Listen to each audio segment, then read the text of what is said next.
प्रधानमंत्री नरेंद्र मोदी के 74वें जन्मदिन के अवसर पर उनको लेकर अलग-अलग जो कहानियाँ हैं, वो प्रदर्शनी के माध्यम से दर्शाई गई हैं।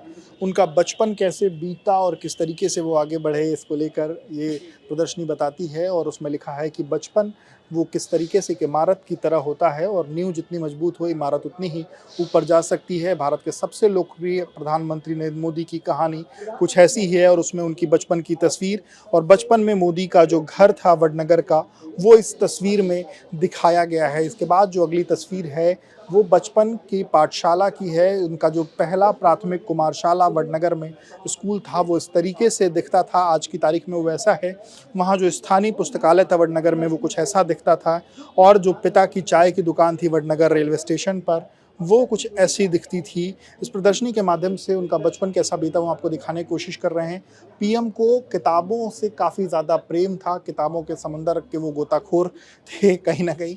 और ये जो स्थानीय पुस्तकालय था वडनगर का, ऊपर की तस्वीर जो है, वो स्थानीय पुस्तकालय वडनगर की तस्वीर है और अंदर में उसी पुस्तकालय के अंदर की तस्वीर है जहाँ पीएम बैठ कर के अलग-अलग जो किताबें हैं, वो पढ़ा करते थे।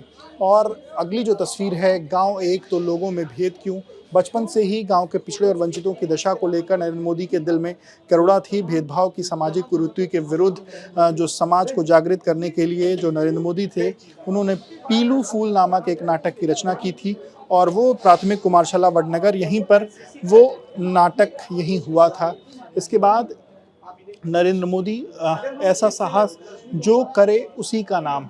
जब बालक नरेंद्र मोदी 7 से 8 साल के रहे होंगे, तब उन्होंने मगरमच्छों से भरे तालाब को तैर कर पार किया, बीचों-बीच पहुँचे और मंदिर का ध्वज लहराया। ये वो मंदिर है जिसका ध्वज उन्होंने लहराया था और उसी तालाब में उन्होंने एक मगरमच्छ के बच्चे को बचाया और उसे पकड़ कर घर भी ले आए, जिसके बाद माँ के समझाने पर उसे वापस छोड़ा था। आज की तारीख में उसकी तस्वीर कुछ ऐसी है, जो तालाब था उसकी तस्वीर आज की तारीख में कुछ ऐसी है।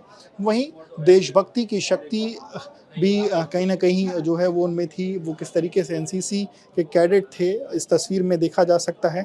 सैनिक स्कूल बालाछड़ी जामनगर की ये तस्वीर है। इसके अलावा काम के प्रति उनका जो समर्पण है, वो कहीं न कहीं देखा जा सकता है। बचपन से ही उनके मन में ये भावना थी कि काम कोई भी छोटा या बड़ा नहीं होता है और उन्होंने अब वडनगर रेलवे स्टेशन पर पूरी लगन के साथ चाय बेची। ये वडनगर रेलवे स्टेशन की तस्वीर है, जहाँ पर प्रधानमंत्री नरेंद्र मोदी अपने पिता के साथ मिल कर के चाय बेचते थे। फिर उनकी जवानी की एक जो तस्वीर है, वो यहाँ है। युवा नमो उनका जीवन एक खोज और ये नरेंद्र मोदी के युवा नरेंद्र मोदी की तस्वीर। उसके बाद उनके हिमालय जाने की भी कहानी है कि हिमालय की गोद में वो रहे, हिमालय में जाकर के उन्होंने प्रकृति के सानिध्य में वहाँ तपस्या की, पूजा पाठ की। उसको लेकर के भी यहाँ दर्शाया गया है कि हिमालय की, जब वो हिमालय गए तो वो उस समय की क्या तस्वीर थी। और वहीं फिर उसके बाद जब वो भाजपा के साथ जुड़े, तो एक मेहनती कार्यकर्ता, एक कुशल संगठनकर्ता की तस्वीर यहाँ पर दिखाई गई है।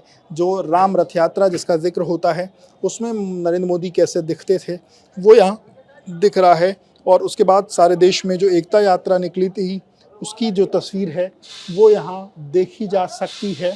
उसके साथ ही साथ आगे की जो तस्वीर है, देश की सेवा कैसे करूँ, कहाँ से शुरू करूँ, नीचे उसमें जो तस्वीरें हैं कि वन बंधुओं से मुलाकात नरेंद्र मोदी ने जब की, आरएसएस के कार्यक्रम में उनकी एक तस्वीर, इमरजेंसी के काले दौर में कैसे उनको जो अपना रंग रूप है वो बदलना पड़ा था, वो सरदार की तरह रह रहे थे अपने आप को छुपाने के लिए।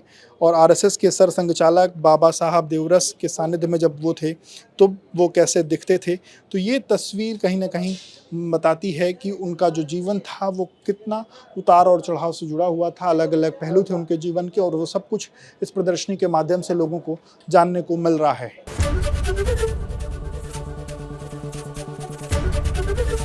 एबीपी गंगा, खबर आपकी, जुबान आपकी।